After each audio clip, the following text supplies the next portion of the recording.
gliders. Really? This is actually a German glider we're in right now. And probably 90% of the gliders in the world are German, still to this day.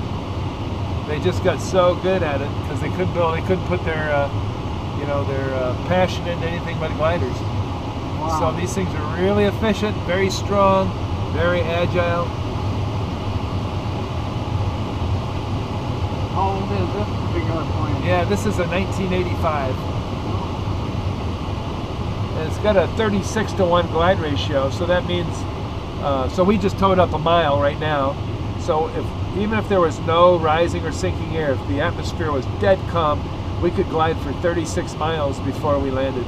Really? Yep, 36-to-1. Now the new gliders they're building nowadays with the same wingspan as this one, they're getting 53-to-1, almost 50% better. Wow. Yeah. Part of that is because of the new airfoils, but also the new composite materials allow them to make a wing shape that they've never been able to make before. You know, with the carbon fiber and the Kevlar and all that. Yeah. Yeah, look at the cannon there. Isn't that cool looking, Paul, with the sun on it, the Cannon River? Oh, yeah. Yeah, isn't that neat when I come around here? I love the way the sun comes off it. Yeah.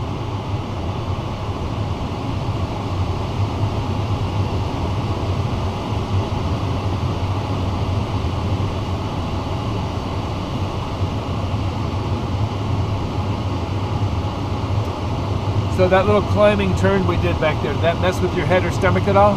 No. No? All right, should do another one? Why not? All right, I'll do a little steeper one, see if you like this one. Here we go, coming up.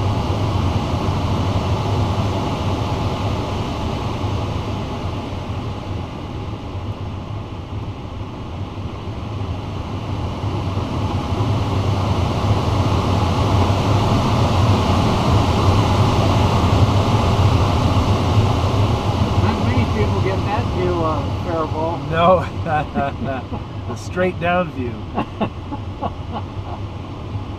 No, they must, I keep thinking they must, I've been doing this over this town for 14 years. I would think that pretty much everyone in town knows we're here, but it's surprising how few people from Faribault come to do this. Really? Yeah, I suppose I should have the words glider rides written on the bottom of my wings in huge letters. Maybe they think it's all just privately owned gliders, and I don't know. Or maybe I should put some posters up. I need to be more of a businessman about this. So what line of work were you in, Paul? Or are you in? Well, I was a school teacher. Oh. What subject? What grades? Math and science and some computer programming. Yep. High school, college, or? High school. All right. Well, you earned your money. Well. Was it fun? Yes. Awesome. You know, I think a lot of people kind of feel like, oh, the kids are what drove me out. But, I guess the politics got to be a little bit... But the kids were kids, huh? They were fine. Yeah. Now, whereabouts did you teach? Right in Burnsville. So oh, is that right? All right. The school was about 2 miles from my house. So. Yeah. What was the school anyway? What was the name of the school? Just Burnsville High School. Burnsville High School. Okay. Years ago I used to do some close-up magic, and oh really? I did. Is there a school like a Kennedy Elementary School or something in Burnsville? It's a round building, or so long ago I can't remember. Let's see. It's a big round building, and it was a. Edward Neal? Maybe that was it. I know they had a gifted. There's a William Byrne. Oh. And Edward. Okay.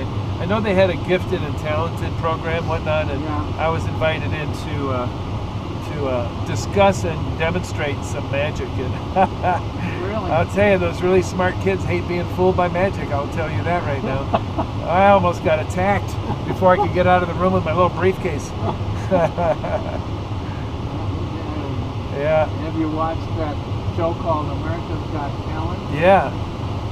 There's some good close-up magic people there. Yeah, there is. Have you heard of a program called it's Penn and Teller Fool Us? I've heard of Penn and Teller, but Yeah, if you, I don't know if you do much internet stuff. yeah. Some.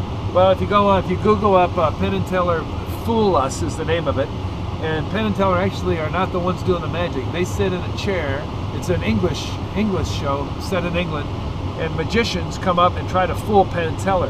And if they can fool them, then they get all expenses paid to go to Las Vegas and open for them. Oh. Yeah, and it's you know what? There's some really good magic there. So if you get bored, I think they got 3 seasons of Penn and Teller Fool Us. Oh, really? Yeah, I really I enjoy really well done close-up magic. I'm gonna announce on the radio something here, Paul. Okay. Fairmont traffic, glider 37 miles, about a mile southeast, 3,700.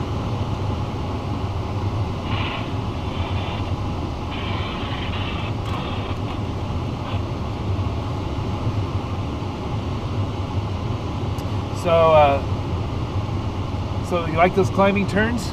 Yeah, they're fine. They're fine. There's a little bigger one. You want to do a little bigger one? Sure. All right. So this one is a hammerhead, and it's a similar kind of a maneuver, but a little more extreme. I go almost straight up, and we tip to the left. You spend a few more seconds feeling a little bit like an astronaut. Okay. All right, here we go. And when I tell you, tighten up your stomach muscles, kind of like you're going to take a punch, but not yet. Wait till I tell you. This is my favorite maneuver of all time. That's why I thought you might like it too. All right, tighten up right there. Here we go. 5 miles to the northwest.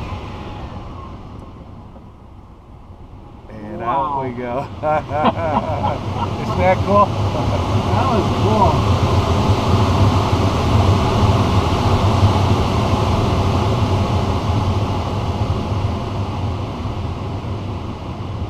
Level out. So that was a hammerhead.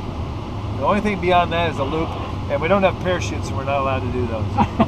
We got to put on a parachute to do that.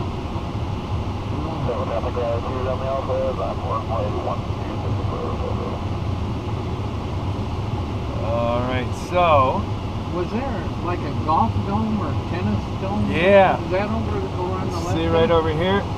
Yeah, that's the big soccer, the big bubble there in the trees.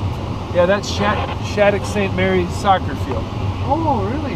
Yep, and then a couple hundred yards south of the dome, you'll see Shattuck St. Mary's building. Looks Yeah. like Hogwarts. Yep. Now, is that their ice arena under that? Right next to the inflatable dome is their ice arena, and apparently they got 3 of them. But yeah, so right next to the dome is one of them, and then across, kind of kitty corner across, is another one. I don't know where their 3rd one is. I heard they had 3, but I never thought about it. Yeah.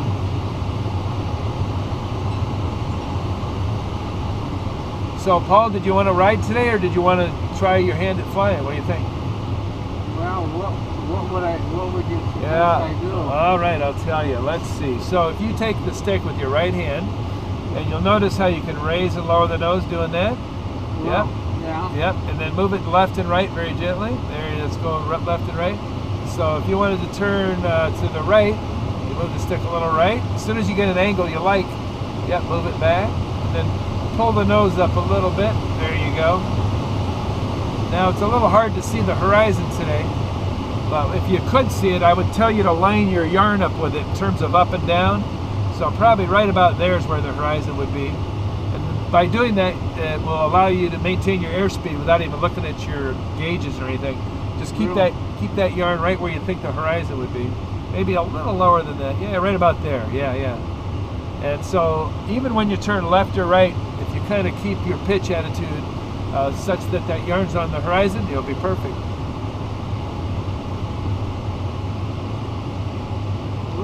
Yeah. Oh yeah, and I should have mentioned real small movements, or else you might excite yourself a little bit. If you push forward, you float a little. If you pull back, you get heavy. You're doing it. That's it. That's a left turn right there. If you want to make a right turn, just move it to the right.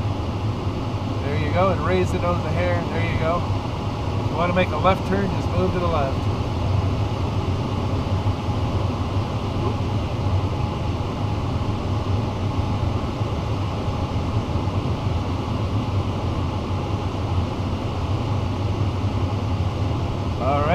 let me have the stick just for a minute. Now look down to the runway on the right here. See the other glider taking off? Oh yeah. That's Christina. Fairway traffic glider 379 directly over the top. Yeah, 2007. Yep. Go ahead. Is she likely to buy her own plane then? Or You know work what? for you, or- She is on the brink of buying it. In fact, any day now she's gonna pull the trigger, I think, and hand over the down payment. She's been renting from me for a couple of years, but Oh. yep. All right. Anyway, we're back over here again. So did you want to fly a little more? Or do you want to ride? Up to you. I'll fly just All right. a little bit. You got it. So you figured it out. If you move it right, it goes right. Nothing happens very fast in the glider, so Yeah. we generally move the stick pretty slow and wait and watch what happens.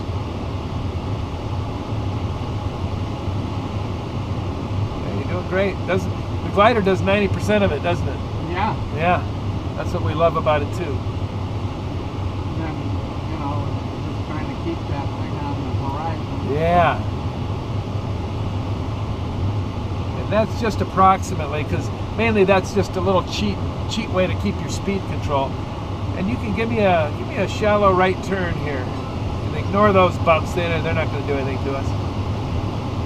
Yeah, very nice. Nice job. Keep going right around. Perfect right turn. Very nice.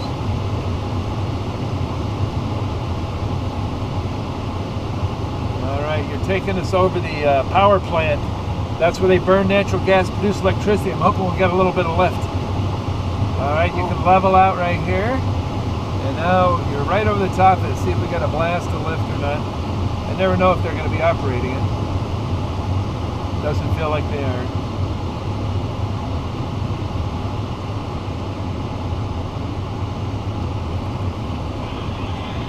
Fairport traffic glider 37 mile northeast, 2,200.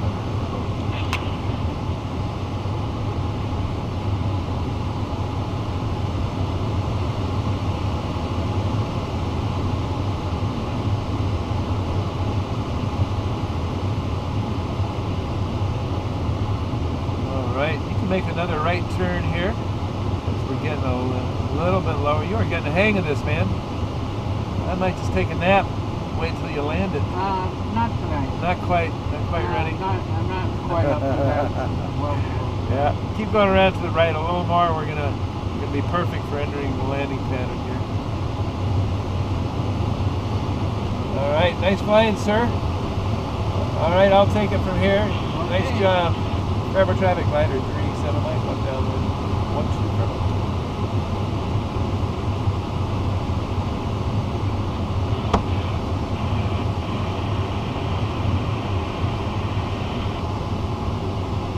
So we got the runway on our left over there. yeah. If I look real close, I see my little cart on the taxiway. Looks like they're driving down to meet us. I don't know if it's full of I don't know if it's full of kids or not.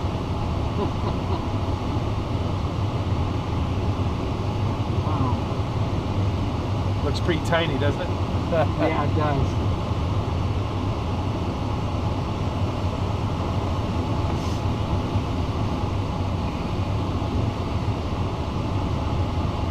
There's something cool about floating around up here without an engine. Yes, it really is.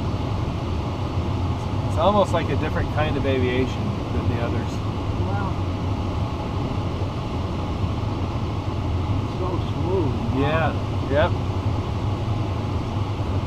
Do you ever run into times when the updrafts just kind of bounce you around? Yeah, yep. Usually the middle of the afternoon is the roughest time, but oftentimes then we can also catch a thermal and stay in it, and we circle and climb way up. But yeah, this is a nice smooth time of day.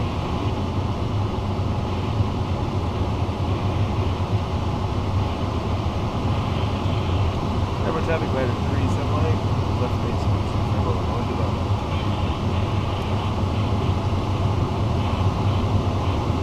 I'm going to open the spoilers. You're going to hear a funny noise here, Paul. Okay. Right there. Those are those panels on the top of the wing I was telling you about. Yeah. And what I'm going to do is I'm going to get right next to the grass here, and we're going to float down on about 1 foot above the runway on a cushion of air. It's not a normal way to land a glider, but I voted the most fun.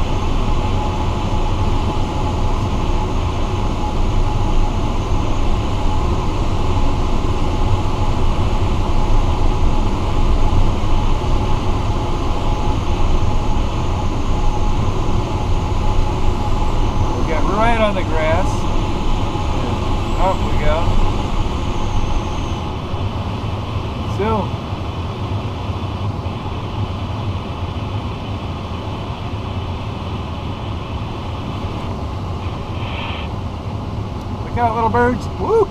That was close. Look out. Yeah, they don't hear you. No, exactly. Have fact, you ever hit one? You know, I've hit like 2 or 3, and this is usually when it happens. We're gonna touch right here.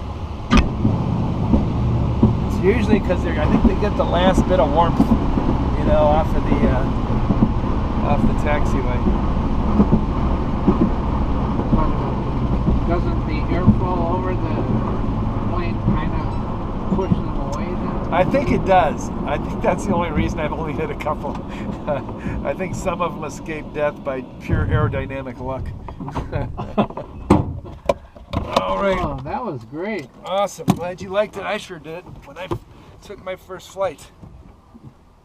I took my first flight out in California Oh yeah? years ago, about 30 years ago, and Okay. fell in love with it. And then I moved to Minnesota almost immediately afterwards. And I thought, well, there's no mountains or hills here. They don't do it here. And I actually lived here for like 10 years before I realized they actually do it here, and it's quite good conditions. So I started immediately when I discovered it. Wow. Yeah, I'll bring you this way a bit, and then we'll have you go through the ritual of getting out of the damn thing. Okay. Yep, just give that a twist. That worked. Yep. It's a little deeper than you think.